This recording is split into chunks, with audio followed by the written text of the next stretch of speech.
Olá, boa noite. Boa noite. Papa Francisco inicia viagem de penitência ao Canadá. E pede perdão pelo mal cometido por cristãos contra povos indígenas. O balanço das atividades do Congresso Nacional no primeiro semestre. Instituição que abastece mais de 100 hospitais da rede pública trabalha com baixo estoque de sangue. Quem pega a estrada diariamente sempre busca a proteção divina. Hoje foi dia de recorrer à intercessão de São Cristóvão. Micro e pequenas empresas já podem pedir dinheiro do Pronamp. Polícia Federal organiza plano de segurança para as eleições 2022. E tem reportagens sobre gestos concretos que inspiram a prática da caridade. O Canção Nova Notícias está começando.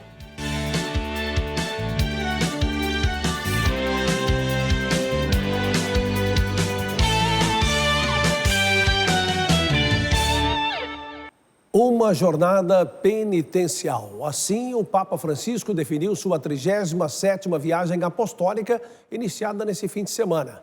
Durante o voo para o Canadá, o pontífice falou aos jornalistas. Acompanhe a reportagem de nossos correspondentes em Roma, Danúbia Gleiser e Leonardo Vieira.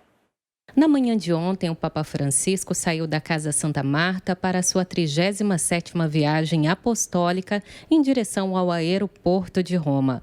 A bordo estavam alguns jornalistas no avião que decolou às 9h16 rumo ao Canadá, nação norte-americana que é o 56º país que o Papa visita. Antes de decolar pelo Twitter, o pontífice deixou uma mensagem dizendo: "Queridos irmãos e irmãs do Canadá, vou entre vocês para encontrar os povos indígenas. Espero que, com a graça de Deus, minha peregrinação penitencial possa contribuir para o caminho de reconciliação já empreendido. Por favor, me acompanhem com a oração."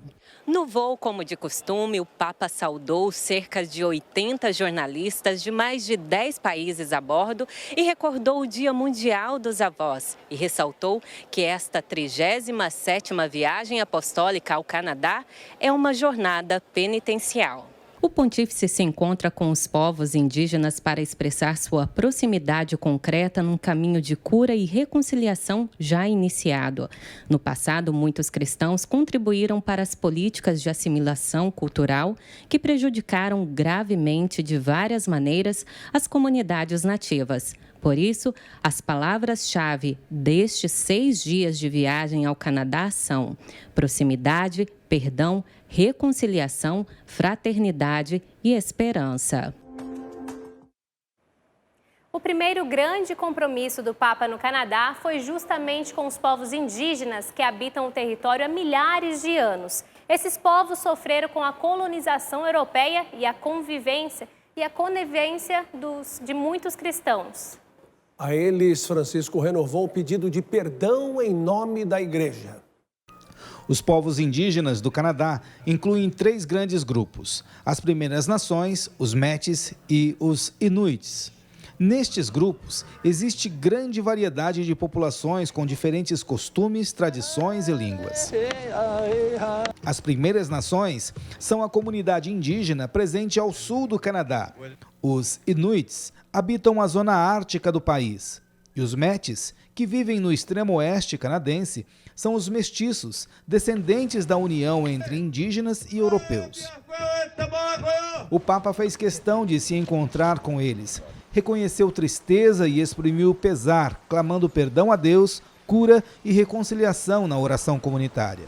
Pienso en el drama sufrido por tantos de ustedes. Francisco fez memória da dor vivida nas escolas residenciais, uma das políticas de assimilação de culturas e tradições que marginalizou esses povos. Nas escolas, muitas crianças foram submetidas a abusos físicos, verbais, psicológicos e espirituais. Francisco reforçou que é justo fazer memória desta dor, porque o esquecimento leva à indiferença.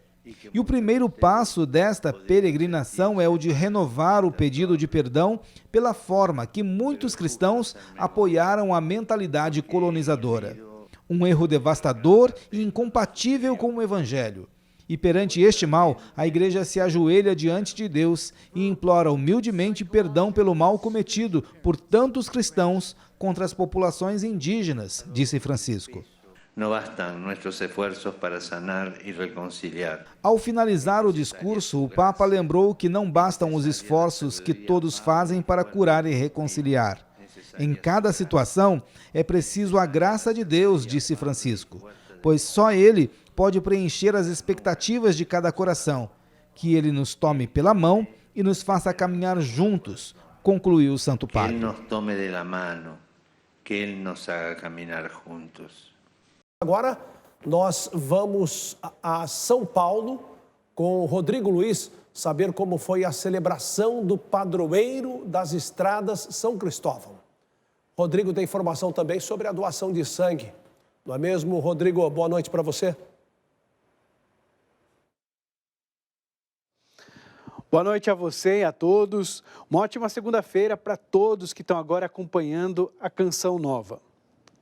Bom, isso mesmo, vamos falar de São Cristóvão e também alertar sobre o aumento de multas, mas o primeiro assunto é doação de sangue. A Fundação ProSangue, instituição que abastece mais de 100 hospitais da rede pública, está com os estoques baixos de sangue. Alguns tipos de sangue só dá para mais um dia. Aquela esticadinha no braço e um alívio para quem está precisando. Eu comecei a doar quando a minha mãe fazia tratamento aqui, que ela fazia tratamento de câncer, e aí como eu acompanhava elas, achei interessante e comecei a fazer a doação. E aí agora eu vim doar para ajudar um amigo que sofreu um acidente de carro. Está internado aqui no Hospital das Clínicas e estava solicitando doação de sangue. Aí eu vim para ajudar. No posto de coleta da Fundação ProSangue, no Hospital das Clínicas de São Paulo, a corrida é para aumentar as doações. Pandemia, vacinação em curso e férias são algumas razões que inibem os doadores. Por mês, a Fundação ProSangue precisa de 10 mil bolsas de sangue para abastecer cerca de 100 hospitais públicos em São Paulo e na Grande São Paulo. Mas essa meta nem sempre é atingida. Mês passado, por exemplo, foram coletadas 8 mil bolsas e essa redução vai impactando os estoques mês a mês. A situação agora, nós estamos com um estoque até de emergência em alguns tipos sanguíneos, principalmente o B negativo, O negativo e o O positivo. Nós precisamos de todos os tipos sanguíneos, mas esses de forma mais emergencial. Quem teve contato ou foi infectado pela varíola dos macacos não pode doar num intervalo de 21 dias. A doação regular é um gesto que ajuda a manter os estoques de sangue bem abastecidos. Para doar, basta ter idade entre 16 e 69 anos e ter boa saúde. Tem que estar em bom estado de saúde, não ter doenças infecto-contagiosas, estar alimentado, só não comer alimentos que contenham muita gordura, mas tem que estar alimentado. No geral, são essas situações ou são essas exigências que nós temos para fazer a doação de sangue. O assunto agora é o aumento de multas aos motoristas que usam o celular enquanto dirigem, especialmente utilizando aplicativos. Veja alguns cuidados no uso dessa ferramenta. Uma paradinha no semáforo e olha só, motoristas utilizando o celular. Apesar de comum, é correto? De hipótese alguma. No semáforo já se verifica também que a pessoa está em trânsito, pode ser que a qualquer momento haja necessidade de uma ação emergencial e a pessoa tem que estar voltada ao trânsito, já que ela está transitando com seu veículo. O Paulo é motorista de aplicativo e, apesar dos cuidados, já passou por situações difíceis na direção. Estava parando para virar a curva, sentido da direita minha, e de repente apareceu um motociclista com aplicativo na mão olhando e eu indo em direção, mesmo lentamente, mas perigosamente numa esquina. Isso aí causou para mim um espanto, porque se eu bato nele, por exemplo, o prejuízo seria meu, né? O uso de celular no trânsito é considerado infração gravíssima. 147 mil multas já foram aplicadas em todo o país. O aumento de 26% em relação a 2021 torna o montante de multas aplicadas maior do que todo o ano de 2020. O prejuízo é sentido no bolso. A multa custa cerca de R$ 300 e deixa 7 pontos na carteira de habilitação. São Paulo, Minas e Goiás estão no topo do ranking dos estados que mais aplicaram multas deste tipo em 2022. Uma das alternativas adotadas por essa cidade no interior de São Paulo foi o COI, Centro de Operações Integradas, responsável por fiscalizar ilegalidades nas vias públicas, entre elas infrações de trânsito. A palavra de sempre é agir parando o seu veículo em local seguro, em local permitido, aí sim utilizar o equipamento, ou seja, utilizar o celular. A gente está verificando pelas câmeras qualquer atitude em que a pessoa está desatenta ao trânsito. Resolvemos então dar uma volta com o Paulo e saber na prática como funciona. Mas geralmente você faz a prática sua, vamos ver se você olhar, mexer, você olha. Quando você olha uma esquina para entrar, entendeu? Mais ou menos por aí, mas você não mexe. Porque o aplicativo está ali, ele está funcionando normalmente, já está dando as coordenadas, não tem o porquê de você mexer. A legislação de trânsito não diferencia condutores de aplicativos e demais motoristas. E mesmo no suporte, é proibido o simples toque. Parar de forma segura, principalmente quando vai embarcar ou desembarcar qualquer passageiro, e de forma segura também a utilização do celular. E qual que seria essa forma segura? Com o seu veículo parado. Vamos falar agora do padroeiro dos motoristas, condutores e viajantes. Nossa equipe mostra como foi o dia de festa de uma paróquia dedicada a São Cristóvão, aqui em São Paulo. São Cristóvão, que tinha Réprobo como nome de batismo, era um rapaz alto e muito forte. Guerreiro, buscava sempre servir ao imperador. Até que um dia descobriu que o grande poder vinha de Cristo e se converteu. A partir daí, começou a usar de sua força para ajudar os viajantes a atravessarem um rio. Certo dia, um menino pediu ajuda para a travessia.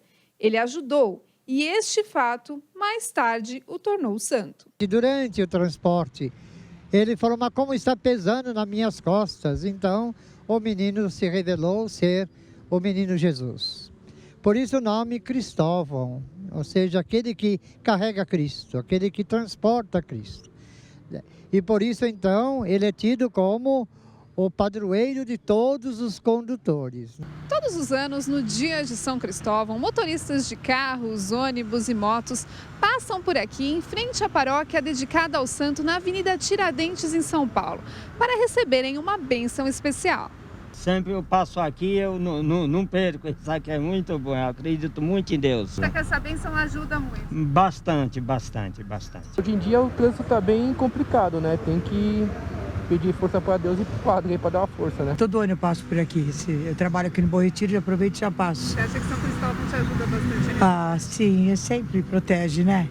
Tem que achar, tem que acreditar. Tem tanta correria durante o dia, eu dirijo o dia todo na rua. Daí a igreja e nós também sempre procura entregar um santinho, tem lá uma oração pedindo proteção a nós todos motoristas, e muitos de nós que têm a fé em São Cristóvão, a gente se livrou de tanto mal nas estradas da vida. E com um sorriso no rosto, os motoristas passavam pela fila para receber a bênção e enfrentar, com a ajuda de São Cristóvão, o trânsito da cidade que não para. É um conforto para a alma, para o espírito, e de todas as maneiras elas se sentem acolhidas em Jesus Cristo, acolhidas junto à igreja de Nosso Senhor. Ele é o padroeiro daqueles que transportam pessoas com o coração e com generosidade.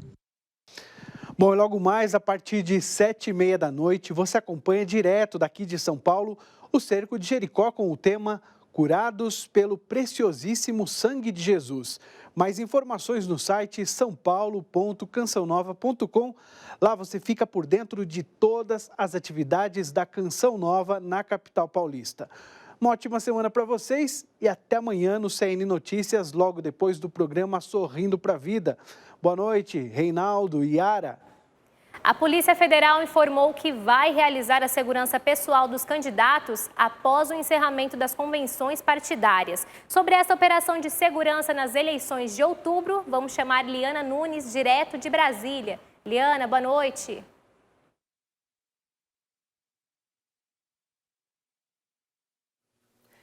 Boa noite a você e a todos. Olha, mais de 300 profissionais devem ser deslocados para fazer a segurança em eventos políticos até outubro. A Polícia Federal já prepara esta operação desde o ano passado. Ao todo, 57 milhões de reais já foram investidos na compra de carros blindados, equipamentos e no treinamento de policiais. O primeiro turno das eleições está marcado para 2 de outubro. Os partidos definem os candidatos até 5 de agosto. Mas desde o ano passado, a Polícia Federal se prepara para realizar a segurança dos escolhidos nas convenções para a candidatura ao Palácio do Planalto. Durante todo o período eleitoral, os candidatos serão acompanhados por cerca de 30 agentes cada um.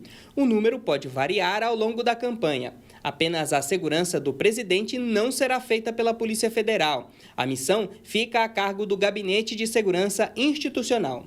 A Polícia Federal já treinou 160 policiais desde o ano passado. Ao todo, 300 farão a segurança dos candidatos. Mais de 50 milhões de reais foram investidos na compra de equipamentos e na realização de treinamentos. Agentes de todas as superintendências regionais da Polícia Federal serão mobilizados para a realização das atividades. Para fazer o deslocamento dos candidatos durante as agendas, a Polícia Federal comprou viaturas blindadas e chamou de carros VIP. Após o atentado sofrido por Jair Bolsonaro nas eleições de 2018, os candidatos estão optando pela realização de eventos em espaços controlados. A PF lembra que a segurança desses eventos é de responsabilidade das polícias do estado onde o evento for realizado. Ao longo do período eleitoral, os candidatos serão informados sobre os possíveis riscos e, caso decidam descumprir as orientações, assumirão a responsabilidade do que acontecer com eles. Nós ligamos para a Polícia Federal, que decidiu não conceder entrevista. E o governo federal confirmou, por meio de publicação feita no Diário Oficial da União, que vai antecipar o pagamento do Auxílio Brasil no mês de agosto, primeiro mês em que o benefício será pago no valor de R$ 600. O auxílio vai ser liberado entre os dias 9 a 22 de agosto e o pagamento em 5 parcelas até dezembro.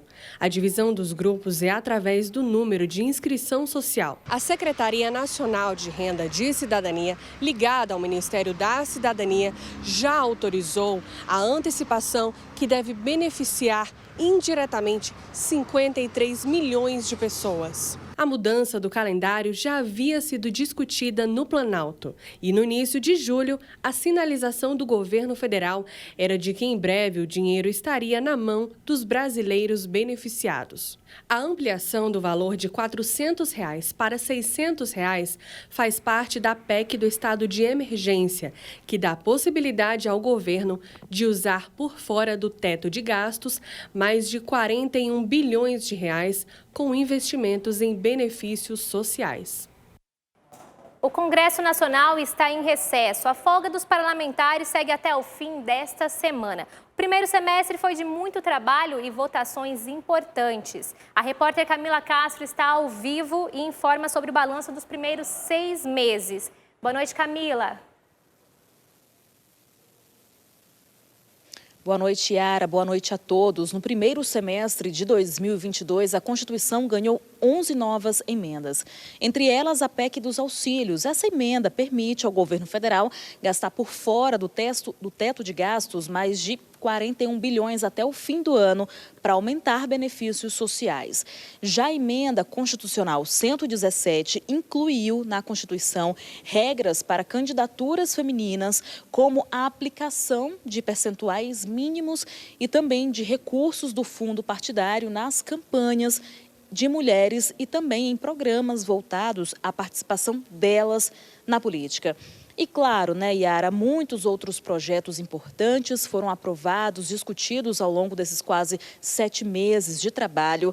E na semana que vem, os parlamentares retornam às atividades, só que tem um detalhe, viu? As convenções partidárias começaram na semana passada, no dia 20, e os políticos estão focados nas disputas eleitorais nos seus respectivos estados, o que deve esvaziar o Congresso Nacional nessa volta na próxima semana. Então já fica o nosso alerta, para você que está nos assistindo, que é muito importante acompanhar os parlamentares e suas ações, até mesmo para estar bem preparado para dar o seu voto em outubro. No portal da Câmara e também do Senado, é muito fácil conseguir acessar os trabalhos que estão sendo feitos aqui no Congresso Nacional. Bom, o tempo está meio seco, por isso que a voz embarga um pouquinho, mas por hoje é só. Eu volto com vocês aí no estúdio. Obrigada, Camila. Boa noite para você. É importante a gente estar bem atento e acompanhando tudo, né?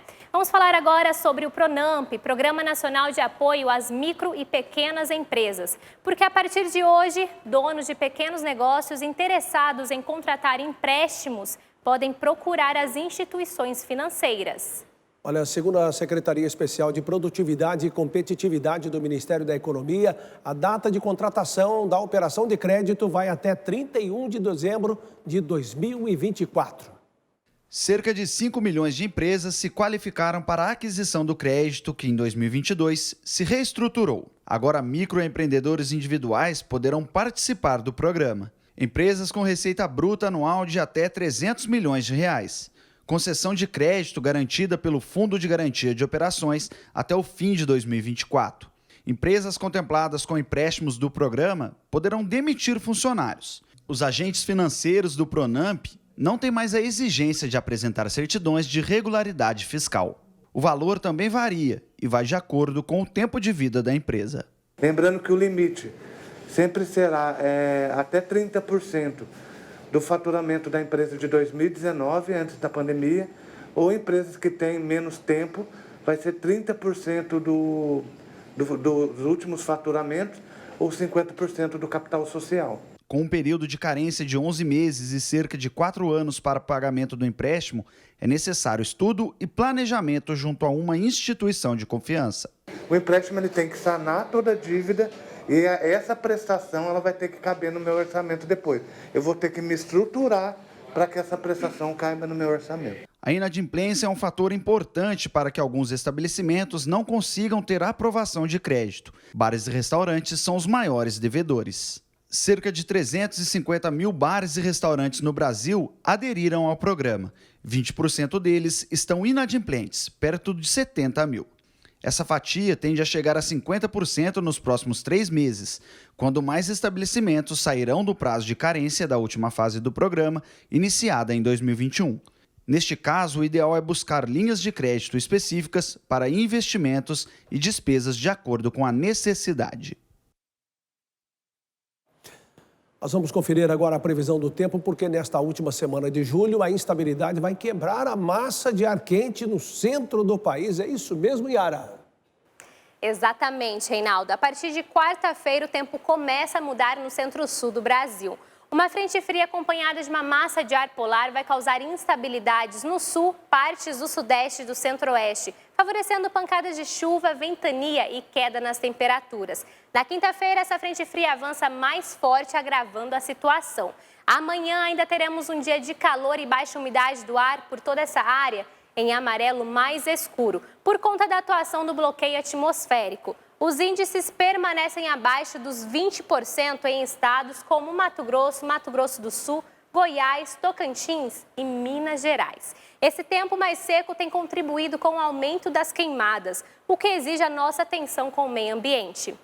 No norte e no nordeste chove de forma isolada. Aqui nesta faixa da costa leste do nordeste, por toda essa área em azul no norte. As temperaturas estarão altas para o mês de julho. Em Manaus, por exemplo, o calor pode chegar aos 32 graus.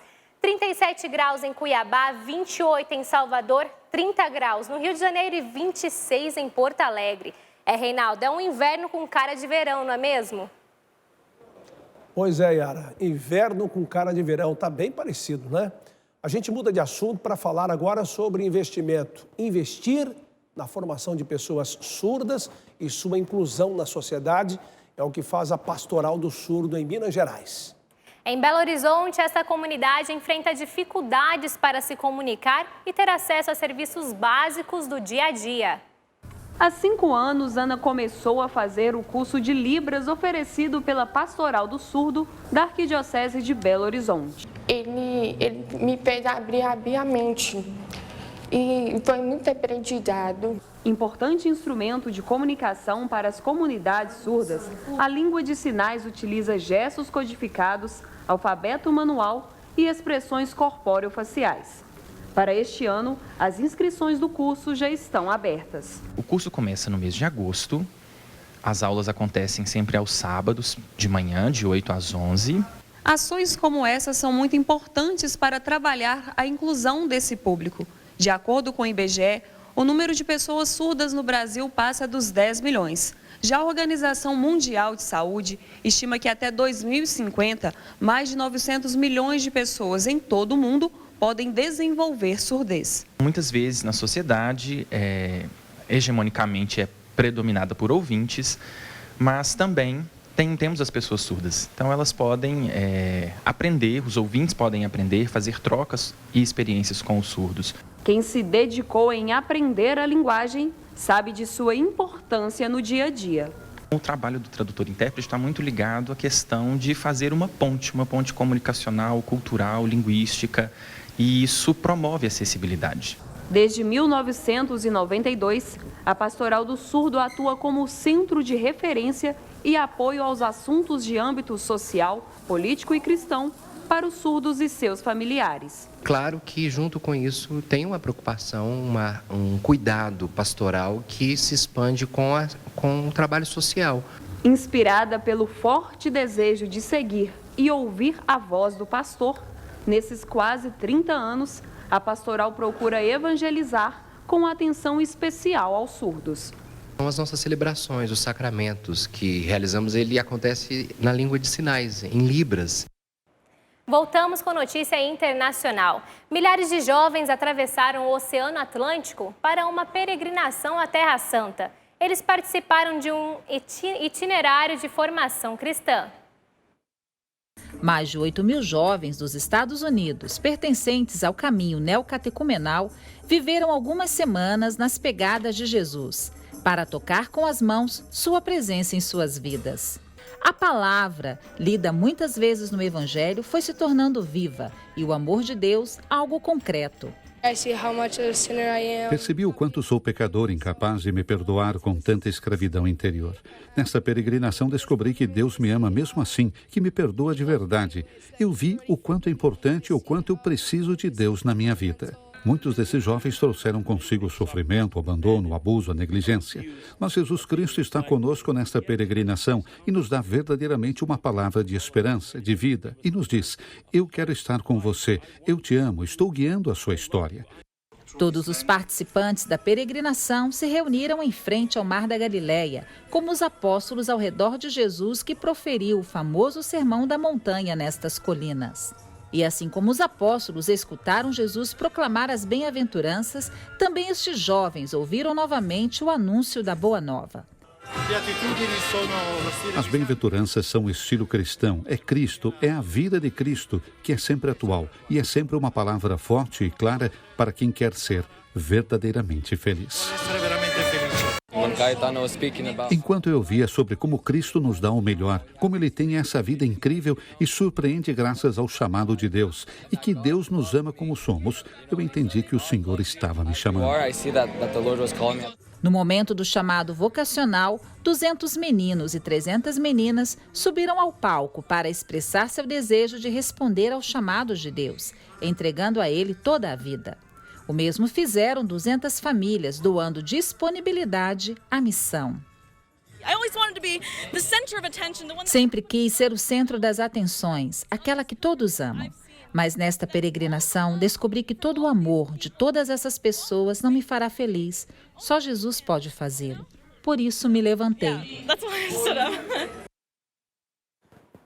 Vamos falar de nossa campanha do projeto Dai-me Almas, porque o Sistema Canção Nova de Comunicação tem a missão de levar as informações da igreja no Brasil e no mundo. Isso é possível porque sócios, amigos, benfeitores ajudam a Canção Nova a seguir com a evangelização, contribuindo com a manutenção dessa obra. Vejam só, nós estamos com 65% de nossa meta neste mês. Acesse clube.cançãonova.com e faça a sua doação. E obrigado por sua fidelidade. Um jeito muito especial de viver a fé católica é a prática da caridade. Em Aracaju, nossa equipe encontrou gestos criativos de serviço aos mais necessitados que podem inspirar mais gente por esse Brasil afora.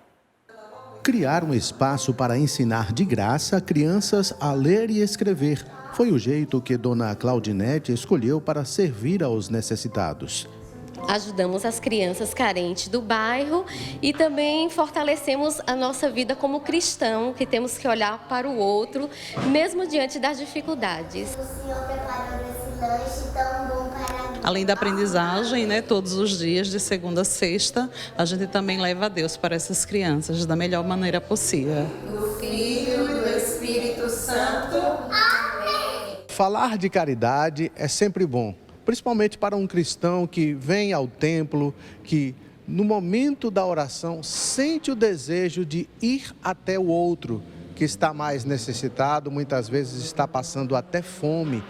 Qual o talento que você tem que pode colocar à disposição do outro? Padre Marcelo percebeu uma carência de médicos, dentistas e psicólogos na comunidade. Tratou logo de montar um posto de saúde no terreno da igreja. O Papa Francisco, ele insiste muito em uma frase que gosto muito. Em um mundo tão difícil, como será necessário, ao invés de construirmos muros, construirmos pontes. A caridade é uma grande ponte. Outra prática de caridade nesta paróquia é a distribuição de cestas básicas. De uma certa forma, entrega um pouco de dignidade, né? O alimento na mesa de cada um traz a dignidade à pessoa e também ajuda nesse momento tão difícil que a gente está passando, né? Todo dia sempre tem alguém à procura de alimentos. Para mim é ótimo e agradeço muito a Deus primeiramente e a eles. Todo mês a senhora recebe uma? Todo mês eu recebo uma cestinha básica. A comunidade católica Shalom mantém em Aracaju o projeto José do Egito, que acolhe 32 crianças carentes. Atividades esportivas, oração com as crianças, oficinas de arte, com reforço escolar também. Um projeto mantido por doações. O trabalho da promoção humana na comunidade católica Shalom é especificamente trabalhar a dimensão do resgate da dimensão humana, né, das pessoas que vivem em situação de vulnerabilidade, pessoas que vivem em situação de risco social, né, aqueles mais pobres, mais necessitados.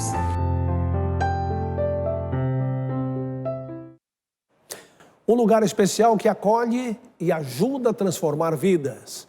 Nós estamos falando da Fazenda da Esperança, em Guaratinguetá, interior de São Paulo. Uma cavalgada marcou o domingo de quem participou. Foi a forma encontrada para arrecadar fundos e ajudar a instituição. Antes de tudo, as bênçãos de Deus. O Ronaldo e os filhos têm nos cavalos uma paixão em comum. A gente tem que manter a tradição, né, do tropeiro e empenhar as crianças mais nessa vida de tropeiro. E faz tempo que o Lucas monta. Desde pequeno. Quantos anos tem hoje? 14. O Vinícius, com apenas 10 anos, encarou a viagem de 23 quilômetros. E ele sabe cuidar do andorinha. Até porque depois do trajeto, o que você vai fazer? Dá um banho no cavalo. Após 2 anos, sem esse encontro com a natureza, a cavalgada voltou para a alegria deles e de quem será beneficiado. Nasceu dentro do meu coração o desejo de criar uma cavalgada da Fazenda Esperança na qual levasse para esse grupo que não precisa ter a cerveja, não precisa ter a droga para fazer um belo passeio e passar um dia diferente, né?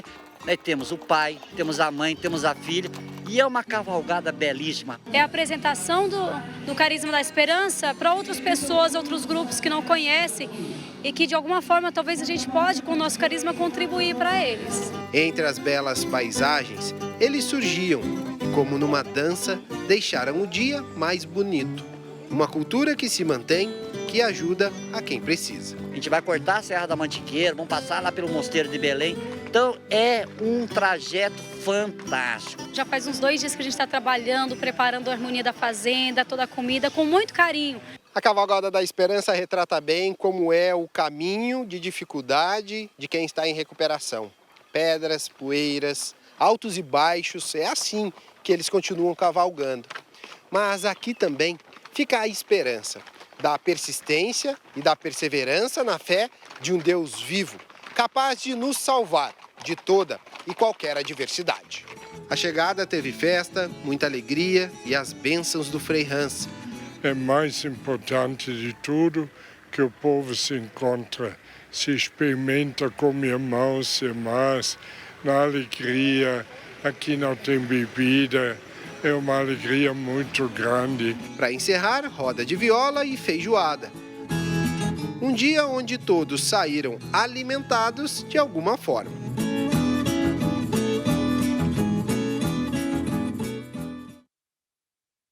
Foi bom demais, hein?